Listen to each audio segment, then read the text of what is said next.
This is the Power of Public Value podcast from Cardiff Business School. My name is Peter Wells. I am the Pro Dean of Public Value in Cardiff Business School. And our guest today is Professor Calvin Jones.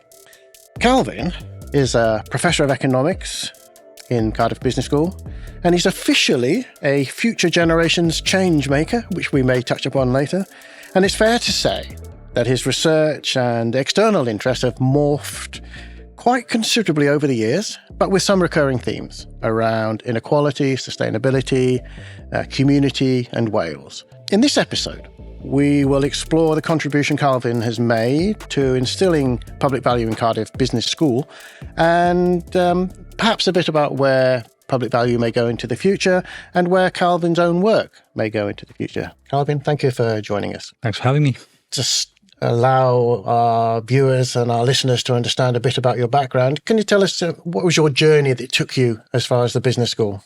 Yeah, sure. So quite unusual in that I didn't stay in education and then become a lecturer. I left university, left Aberystwyth in 1990, and then had a period as a failed rock star, failed novelist, and failed screenwriter before slightly more successful periods as a international snow sculptor and a brief but very successful period as part of Nelson Mandela's security detail. He didn't get shot on my watch, so I figure that's probably, the best you can hope for, really, when Mandela's standing behind you.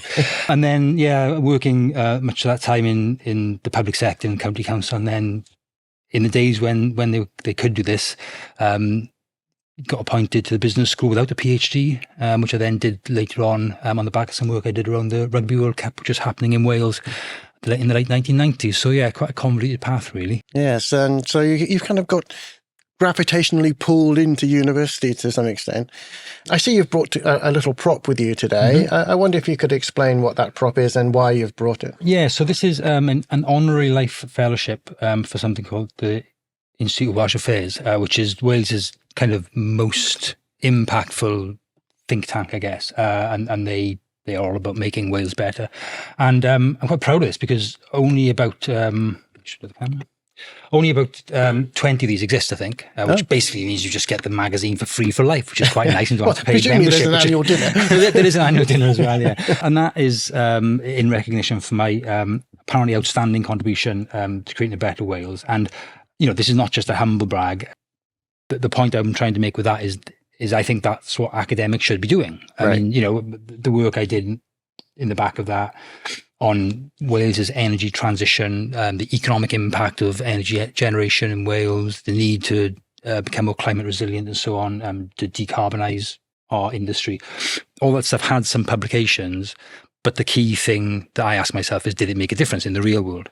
And that, I think, is, an external validation of the fact that what I've tried to do in the way I see my academic life is the publications are a means to an end, and the end is have an impact with external stakeholders and just have an impact with students, because the stuff that gets you that external kudos, I use that all the time in teaching.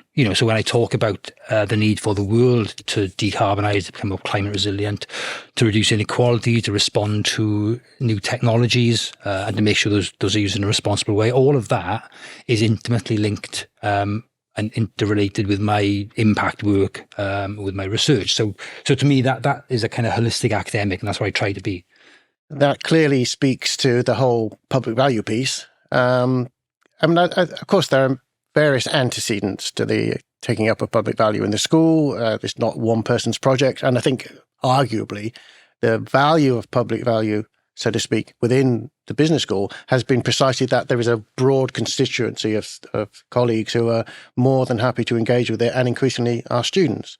However, I think, it's also fair to say that you've had an instrumental role in developing that public value in the school. And I wondered if you could just say a little bit about, what motivated you to do that, and what did you feel was important about it?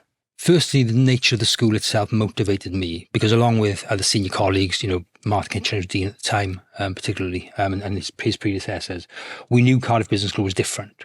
We weren't only interested in world-class publications, top of league tables, all that kind of good stuff. We also wanted to make sure that our academic staff's interest in wider societal and environmental matters was reflected in what we did. And so the public value narrative fitted to some degree what the school was.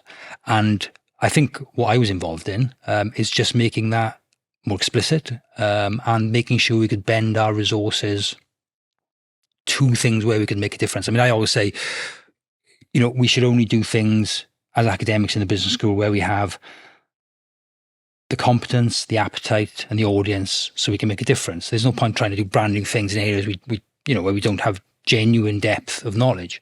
And so the first 6 months of my time being involved in public value in the business school, I spent downstairs in this building in a coffee shop just talking to people. I would jitterbug back to my office at the end of every day because I'd had way too much coffee.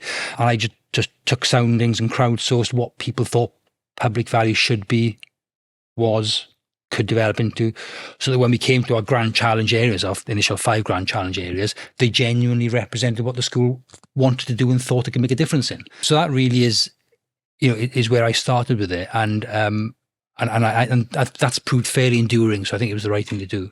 It has been enduring, and it's, in a sense, taking on a life of its own, which is, I think, the key measure at the end of the day.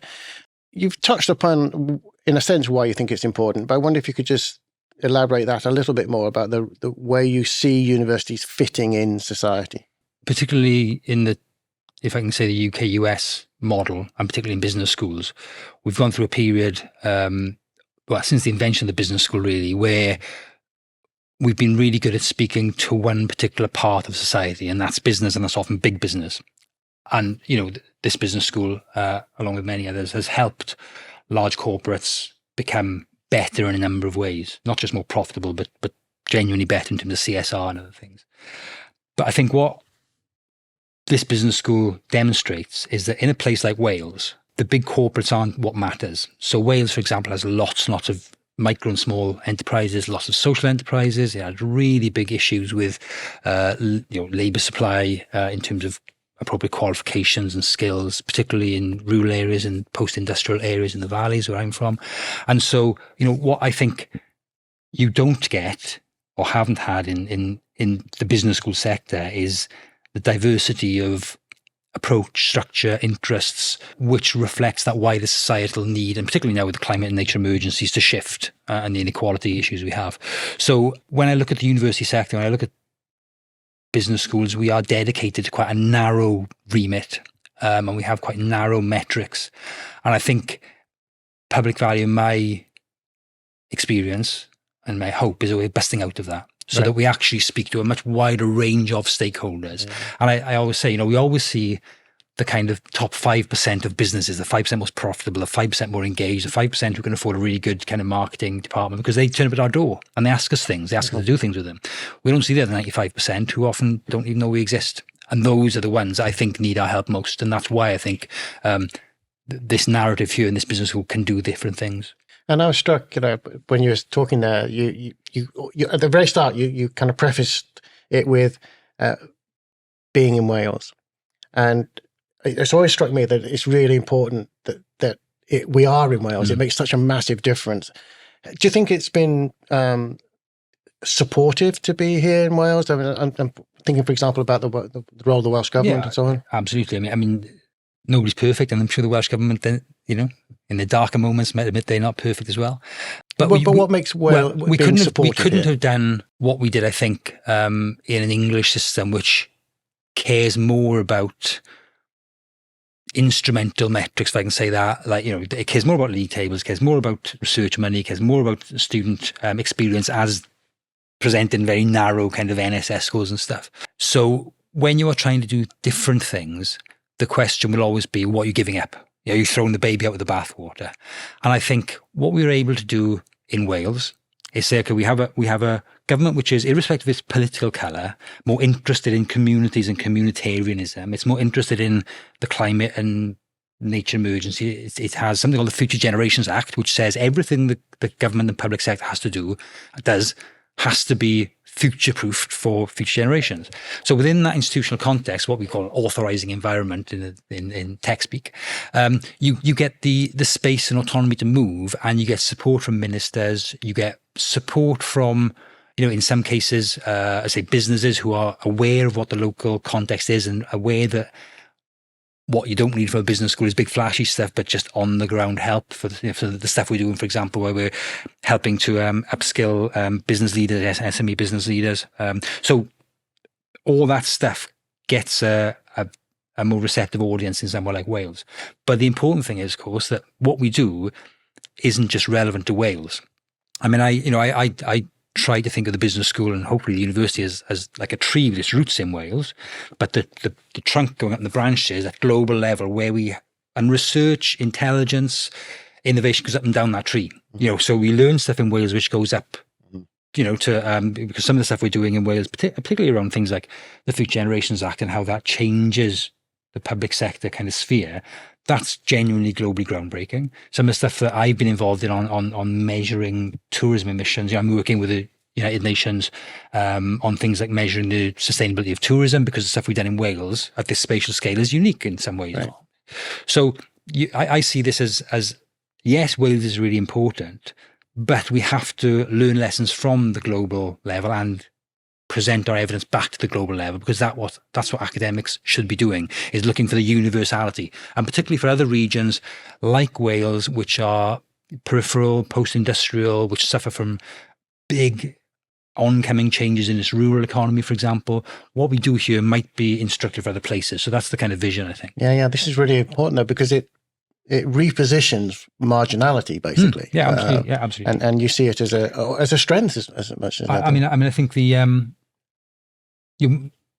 most of my career has been around what happens at the margins, at the economic margins, and it's different. And if you look at even the very well-meaning development activities of people in the European Union, you can see that they have a particular sort of place in mind. It's a sort of place that's well connected, diverse economy, reasonably high value added, some good universities, all this kind of stuff. Big companies doing R&D. And if you try and take those sorts of policies and plonk them into odd places like the Highlands and Islands of Scotland, or Galicia, or Wales, or the Rust Belt in America, they don't work. They just don't work. So somebody has to come in and say, well, they don't work because, I mean, for example, in Wales, my point has been for a long time that things leak out. I mean, we leak, we leak wind power, we leak coal, we leak our graduates, our water.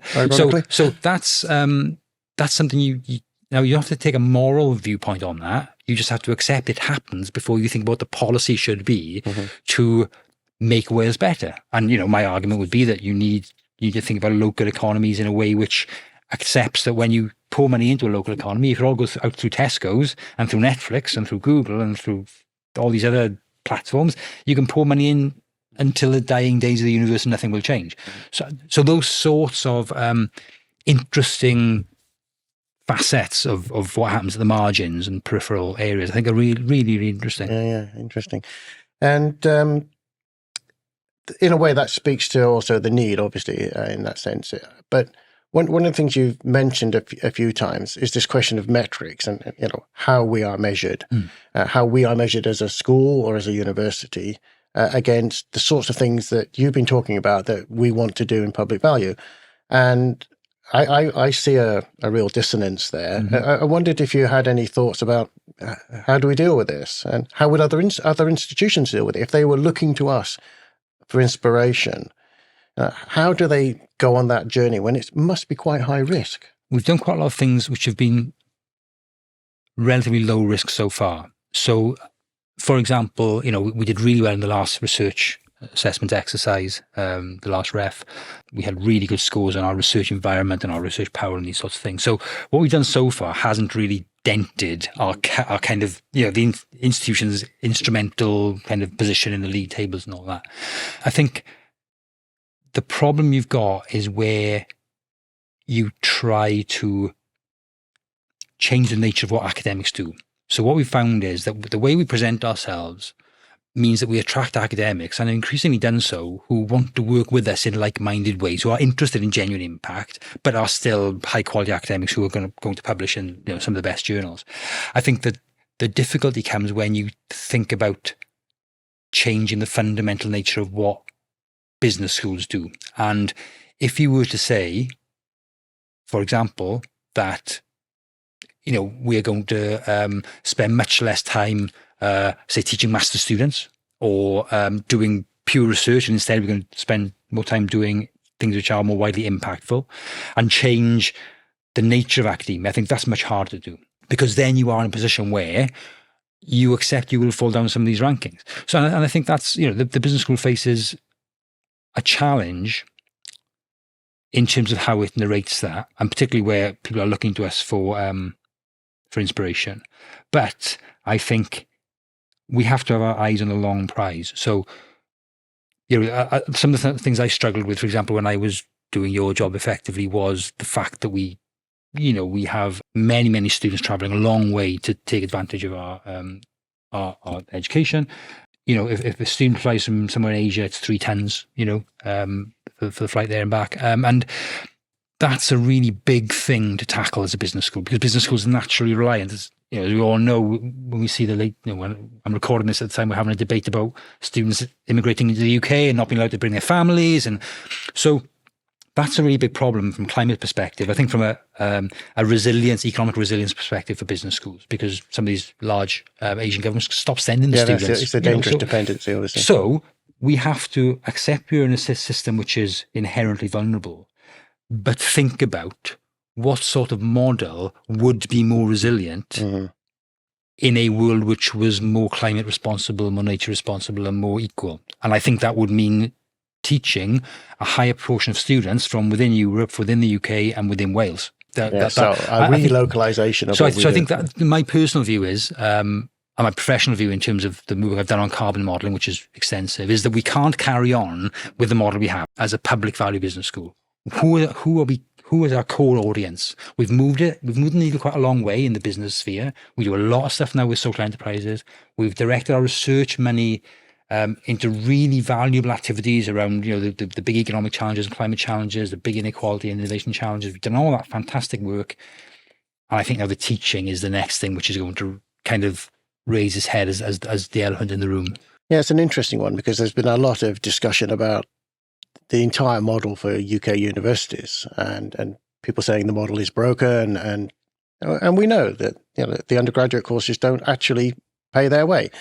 So my question to you then is, do you think that having gone down this public value path, we are actually in a better position to deal with this impending or looming crisis than we would otherwise be? Oh, undoubtedly. I mean, it's obviously it's been a bit of a difficult journey at times, and I'm an economist, and economists aren't always the most open when it comes to suggesting how they change their discipline or their behaviours.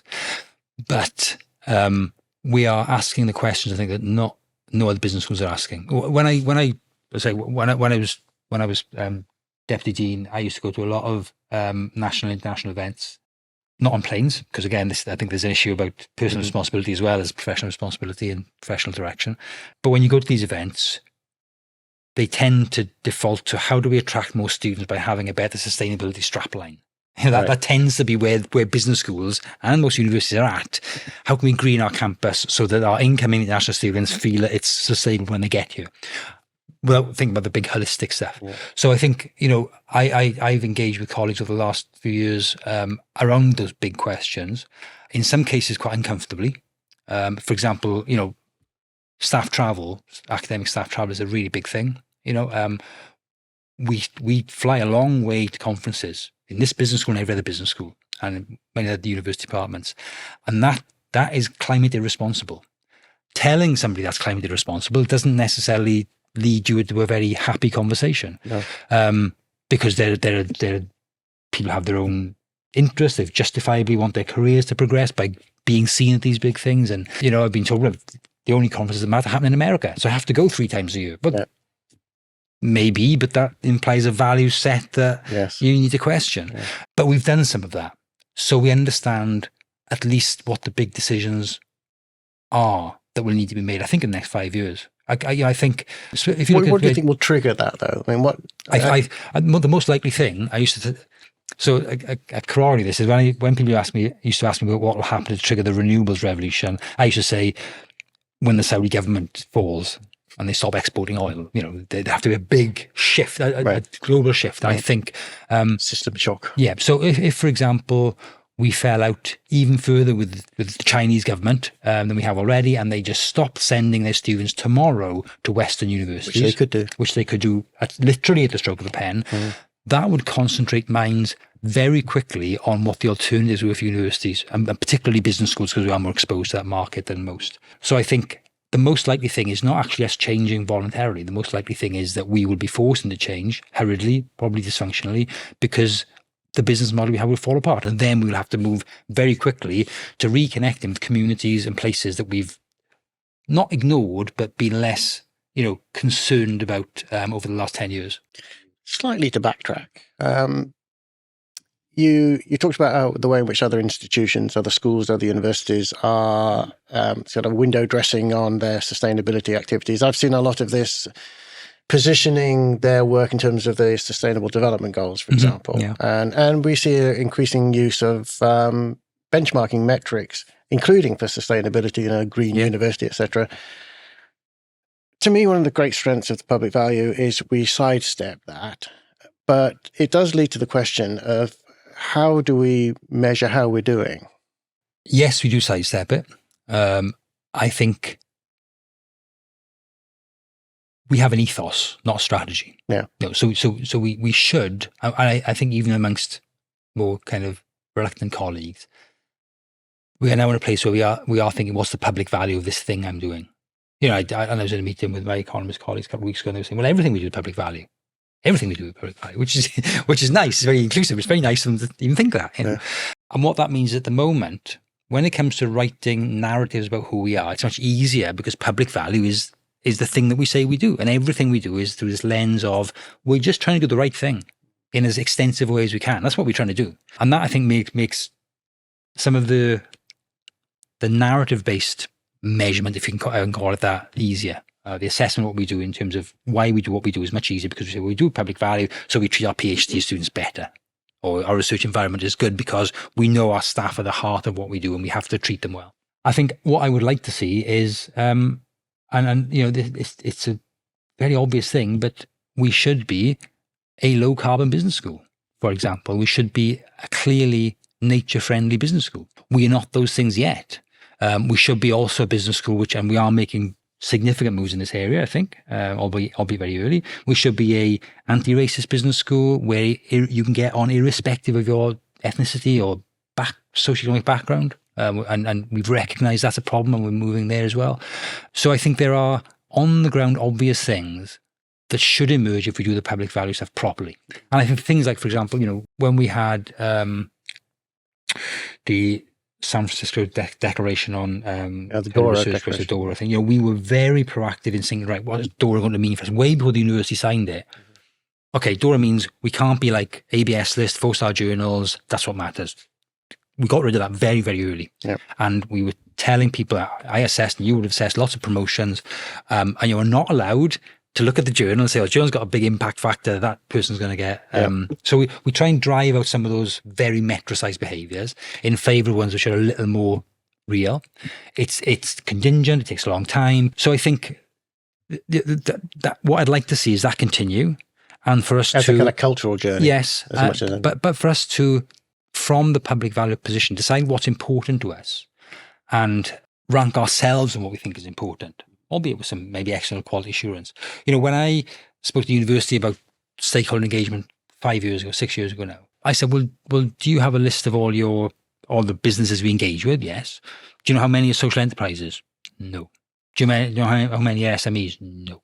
Could you find that out, do you think? So you've got some idea what a stakeholder set is? Yeah. So basic stuff like that. Stuff, yeah. Are you talking to the people who need this most? Yeah. That's not hard to measure. Yeah. And that, I think, is much better than, what do we need to get this particular distinction or accreditation? How do we line those things up to get it? One last area. I know some of the colleagues are concerned about recruiting students with that public value message. What would you say to that? We don't have to recruit every student in the world or in England or in Wales or anywhere else. What I would prefer to happen is that we recruit students who are ready to move with us on this journey towards a different world and be a bit, highfalutin. if that's 5% of the students looking for a course in any 1 year, we only have to get a couple of those, don't we, really? Yep. Proportionally. That was my view when setting up the sustainable supply chain management course. And look how well that's gone. That's rocking along, yes. Because any economist will tell you that a distinctive voice, a distinctive offer will attract customers who are attracted to that proposition. Yeah. And so I don't think we should be at all worried about, oh my God, we might have to have ABB students and AAB students. I mean, we all know what A-levels are like, I think, or those with children will know my child is doing A-levels at the moment. I know what they're like. I think that would be, if that was to happen, that would be something of a trade-off. But if those ABB students were genuinely engaged in learning about how they could make a difference in the world, I would be more than happy with that trade-off. Not going to be a very popular opinion in the university, I'm sure, but that's just the way I feel. Good. Thank you, Kelvin. It's been a fascinating conversation. As ever, very forthright, and that's what we like. We've been entertained and informed by Professor Calvin Jones. Thank you for listening. This has been the Power of Public Value podcast from Cardiff Business School. For more information about our research, teaching, engagement and impact around public value, please search out our Cardiff Business School website.